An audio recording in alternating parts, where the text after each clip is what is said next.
Қарағанды облысында 2000-ға жуық қарағай отырғызылып, 10 аумақ қоқыстан тазартылды. Экология министрлігі қазақстандықтарды бүкіл әлемдік тазалық күні азаматтық акциясына қатысуға шақырды. Тазалық жұмыстарын жүргізудің ең маңызды мақсаты қоқыстарды сұрыптап, яғни алюминий, бөтелкелерді, металдарды бөлектеп, оларды зауыттарда қайта өңдеуден өткізу. Қайта өңдеуден жиналған ақшаларды біз қайырымдылық қоғамына береміз, яғни ауырып жатқан және аз жетілген отбасыларға бөлеміз. Бірге таза Қазақстан акциясы шеңберіндегі сенбілікке карантиндік нормаларын сақтай отырып 4000-ға жуық адам қатысты. Федоров су қоймасын, орталық саябақ, триатлонда, сонымен қатар әр қала тұрғыны өзінің тұрып жатқан аулаларын жинап ат салысты.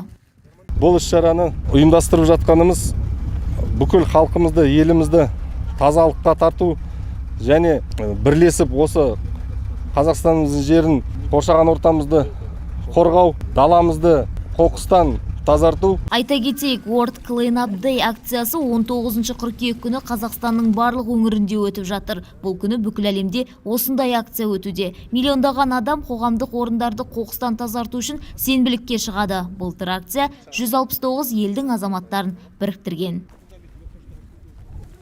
Айдана Бекқалиқызы, Жасұлан Мақұлбек, Ерболат Қуатбек, Life 09.